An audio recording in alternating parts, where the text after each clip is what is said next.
At exactly 11:47 p.m. on a Tuesday in Venice, a photograph was taken that would upend Lauren Sanchez's life, though she wouldn't learn of its existence for another 3 months.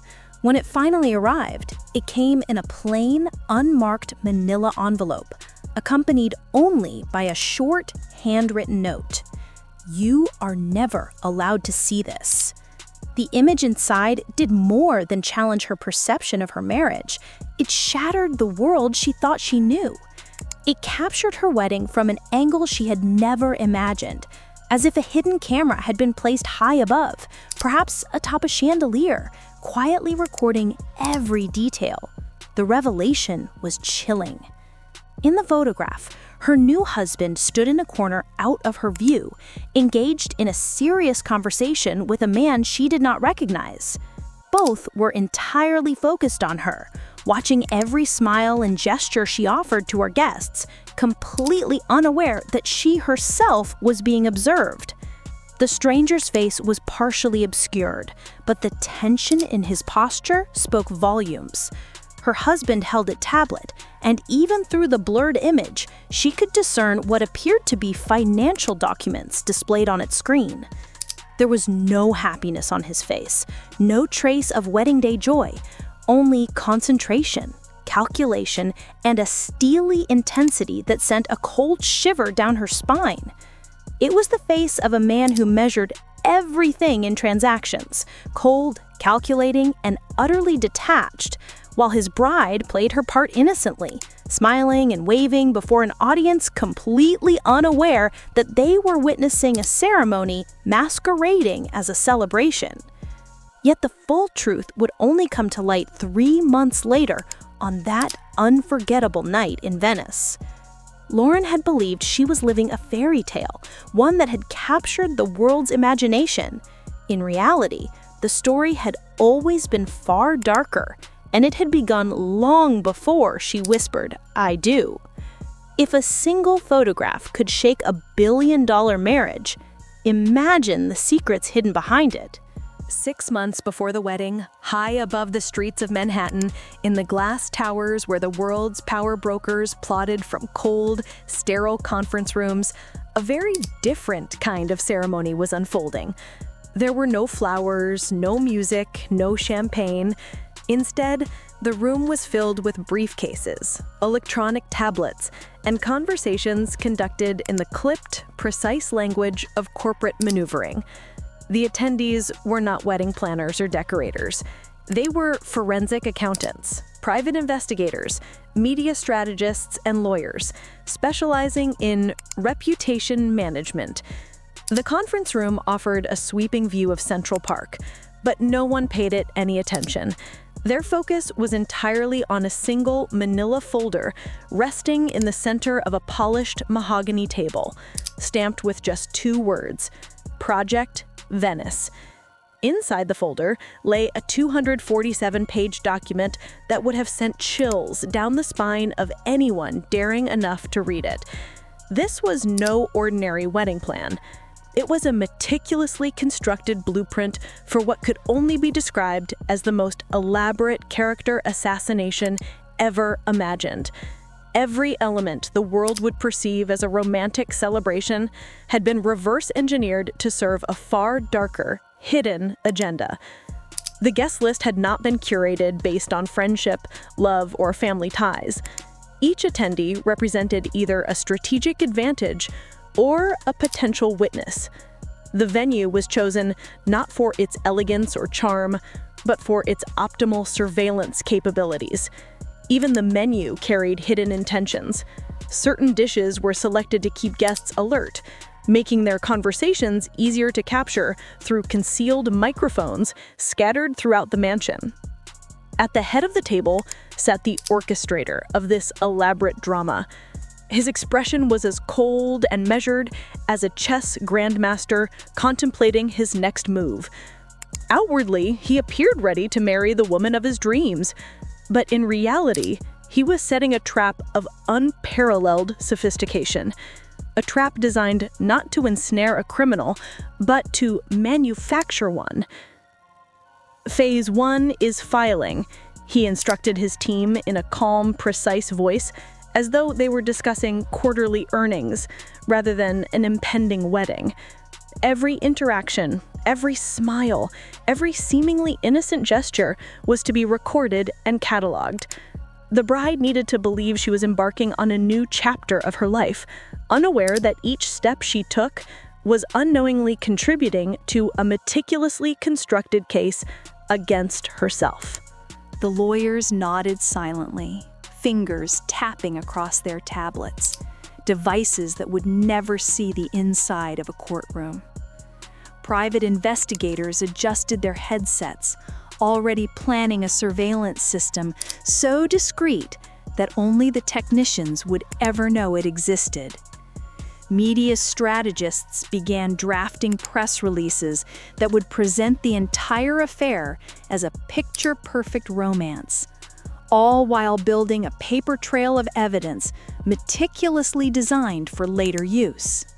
Phase 2 begins immediately after the ceremony, he said, pulling up the architectural schematics of the Venetian palace on the large screen. The surveillance period will last 30 days. She will think it's simply a honeymoon, but in reality, we're conducting the most thorough background investigation ever carried out on a civilian. One lawyer tentatively raised a hand. What about the prenuptial agreement? A thin, icy smile spread across his face. That document isn't designed to protect my assets, he said calmly. It is a legal framework for her undoing. Every clause, every line is not meant to prevent her from claiming money, but to ensure that when the time comes, she has no legal recourse against the actions we intend to take. A heavy silence fell over the room as the implications sank in. Each expert present understood the scope of what was unfolding. A meticulously orchestrated operation disguised as a wedding where every detail, every interaction, and every legal instrument was weaponized with chilling precision. They weren't preparing for a wedding. They were orchestrating a siege, and the unsuspecting target had no idea she had become prey. Lauren first began to sense that something was amiss during what she believed would be the most romantic period of her life. The weeks following her engagement were a dizzying blur of magazine covers, designer dress fittings, and extravagant parties where she mingled with celebrities and politicians she had previously only seen on screen. She felt like Cinderella, whisked away from her ordinary life into a world of private jets, luxury, and endless possibilities. But as in every fairy tale, shadows lurked behind the magic. Bizarre details began to surface, oddities that didn't fit the storybook narrative. The personal shopper who insisted on accompanying her on every outing under the guise of security. The social media manager who appeared suddenly declaring that her elevated status demanded professional oversight of her online presence.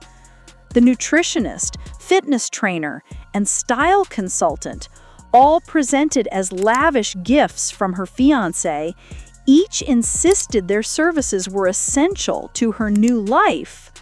What Lauren didn't realize was that each gift came with invisible strings. The personal shopper tracked her purchases, noting her tastes, interests, and even passing remarks about money and lifestyle. The social media manager had full access to her accounts, monitoring not only what she posted, but also the accounts she followed, the people she interacted with, and the metadata embedded in every image she shared. Every move, every choice, every detail of her life was being quietly observed and recorded, disguised as care and attention. The nutritionist wasn't just overseeing her diet. He was quietly tracking her emotional responses to every situation, carefully constructing a psychological profile that would later be used against her. The trainer, however, may have been the most insidious addition to her entourage. During their sessions, he coaxed her into discussing her past relationships, her family, her ambitions, and her deepest fears. Lauren believed she had found a confidant, someone who understood the unique pressures of her new life. In reality, every revelation she shared was feeding a carefully orchestrated, character-shattering plan. "Tell me about your ex," the trainer would ask as she pushed through a grueling exercise. "It must be hard to trust after being hurt." Exhausted and emotionally vulnerable, Lauren confided her old disappointments, insecurities, and doubts about whether she even deserved this sudden leap into luxury. Every word, every confession was recorded through a hidden device cleverly disguised in the trainer's water bottle.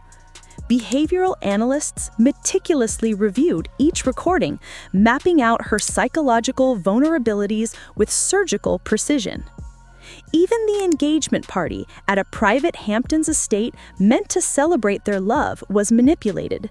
The lavish event wasn't merely a social gathering. It served as a live trial for the surveillance systems that would later be deployed during the wedding itself.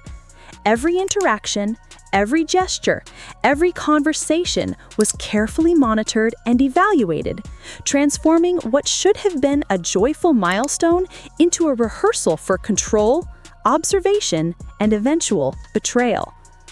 Guests meandered across the perfectly manicured lawns, laughing and chatting, completely unaware that dozens of hidden cameras were capturing every word and gesture from multiple angles.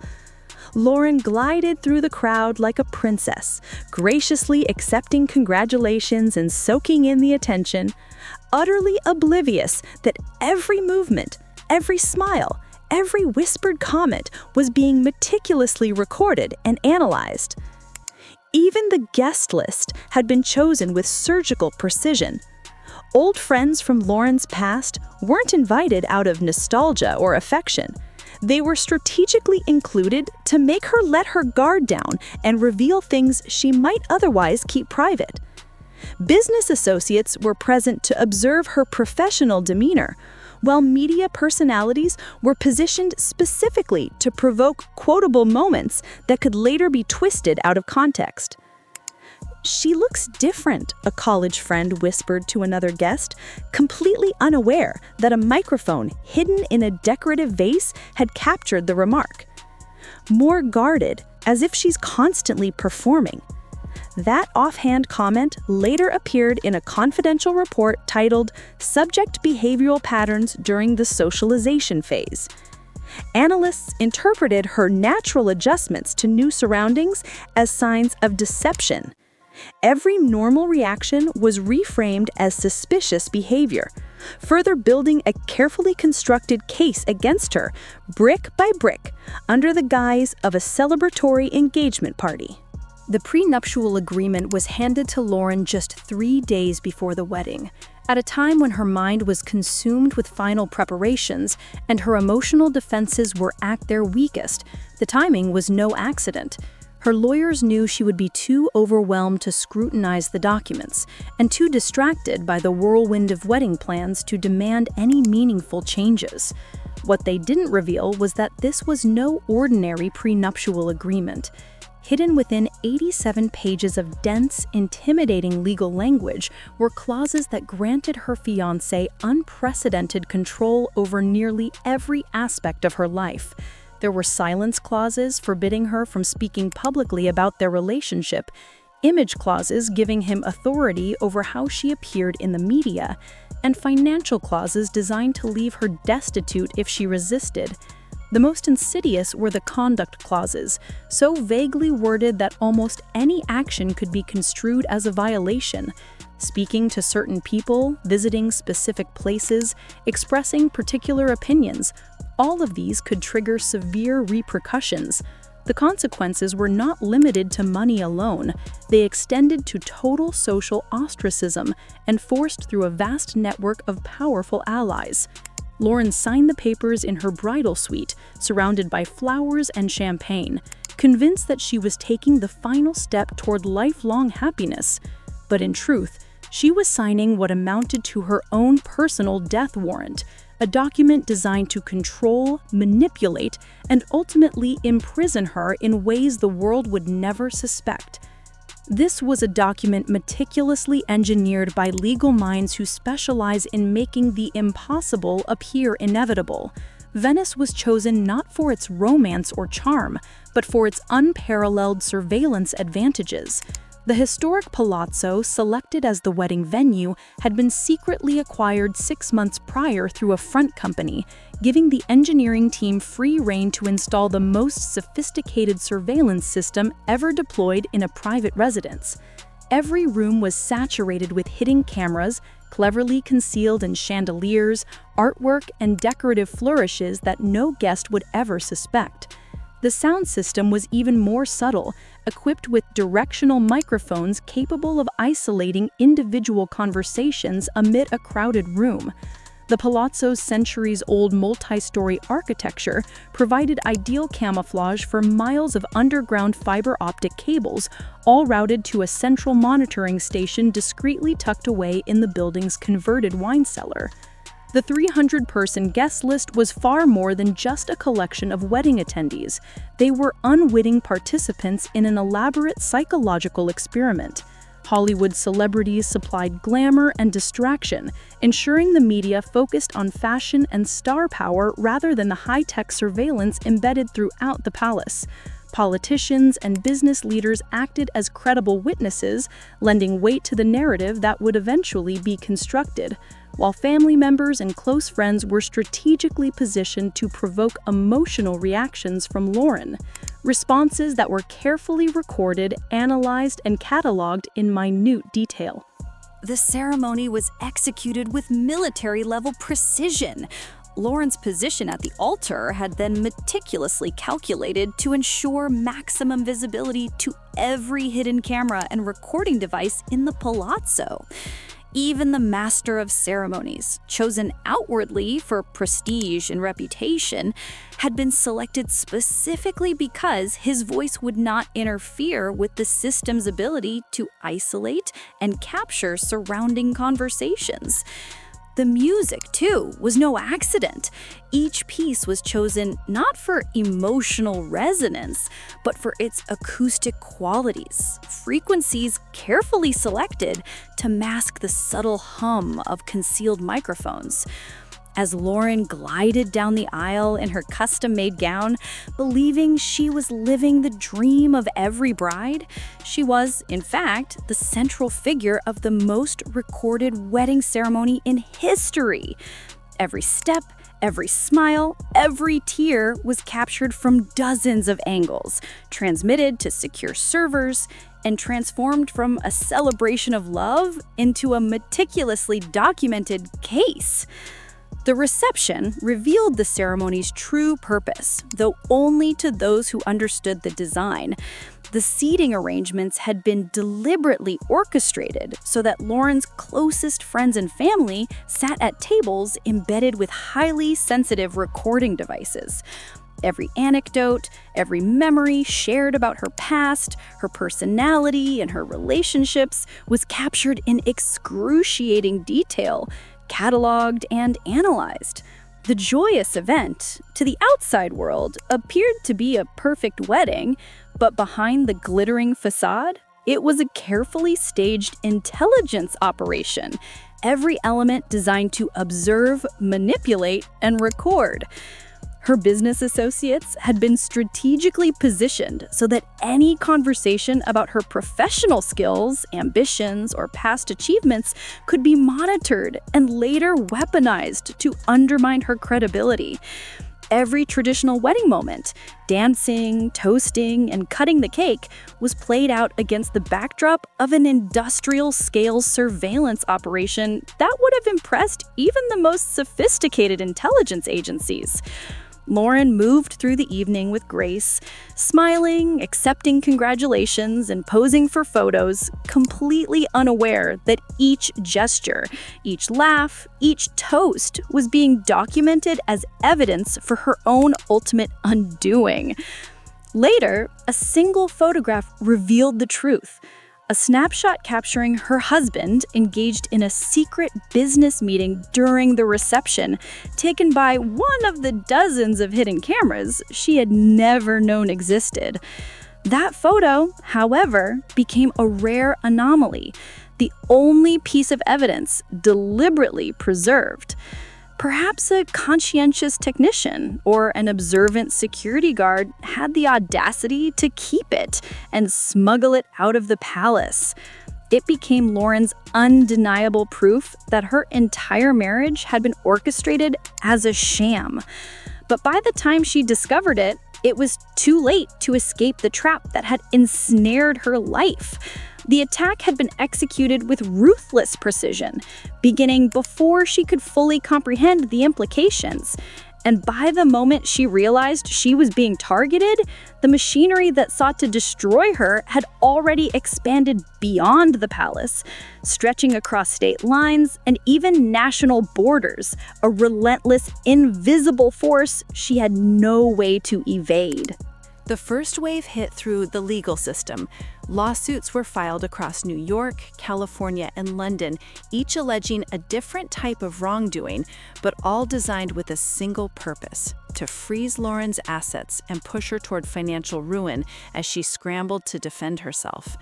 The prenuptial agreement she had signed included a devastating clause requiring her to cover both parties' attorney fees, ensuring that each day in court drove her further into crippling debt.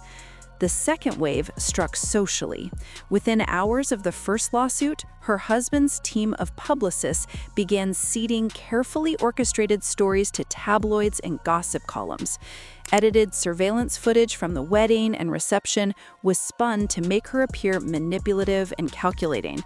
Private conversations with friends were leaked, portraying her as ungrateful, conniving, or selfish. Even her charitable work was twisted into evidence of vanity and self-interest, all crafted to systematically dismantle her public image. The third wave targeted her career. Every professional relationship she had cultivated over the years suddenly collapsed. Projects in progress were abruptly canceled.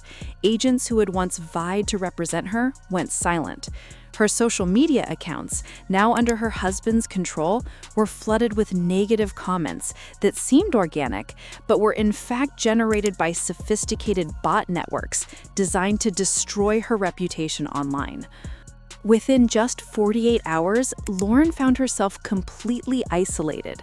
Friends who had once sent heartfelt congratulations now avoided her, either convinced by the toxic narrative circulating about her or fearful of being implicated by association with someone so publicly discredited. Every layer of her life, financial, social, professional, had been targeted in a calculated, coordinated assault, leaving her trapped in a storm she could neither predict nor control. Even her own family members were not spared. Anonymous packages arrived at their doors, filled with supposed evidence of Lauren's misdeeds, seeding doubt and poisoning even the closest relationships. The most crushing revelation came when she learned that her private phone calls to her lawyer had been intercepted. Every strategy she painstakingly built, anticipated, and neutralized before she could act. Every potential ally had been warned to stay away, leaving her fighting a war where her opponents could observe every move, while she remained blind to their meticulous plan. The horrifying truth only fully hit her when she realized that even the discovery of the surveillance device had been staged. The anonymous envelopes, the photographs, and even the evidence of her husband's infidelity were all carefully placed pawns in a premeditated game. They wanted her to understand that she had been manipulated because the psychological impact itself was part of her punishment. The note in the final envelope left no room for doubt. She was never meant to win. She was to serve as a warning. Any woman who dared enter their world without permission would witness her downfall and learn the cost of overstepping boundaries. Lauren finally saw that her entire marriage had not just been a personal trap, it was a carefully orchestrated spectacle designed to crush her and send a chilling message to anyone who might challenge the established order. Sitting alone in her empty penthouse, with assets frozen and reputation in ruins, she understood that she had never been fighting for love or a future. She had been cast as the villain in a narrative constructed to protect a system where absolute power exists without consequence. The photograph that had sparked her search for the truth now seemed almost trivial in the face of a plot that extended far beyond personal destruction. She had been sacrificed to uphold the rules of a ruthless system. Those two words her husband whispered in Venice, "too late," were not a confession of an ended relationship, but a declaration that her fate had been sealed long before she ever believed she was in love. In the silence of her empty penthouse, Lauren realized the brutal reality. She had never truly been a bride. She had been evidence in a case against herself, with the verdict delivered before her trial had even begun. And this is only the beginning. If a wedding could be transformed into such a meticulously orchestrated nightmare, imagine how many other hidden truths lie behind the world's most opulent doors. Subscribe and ring the bell, because the next revelation may shock you even more than this one.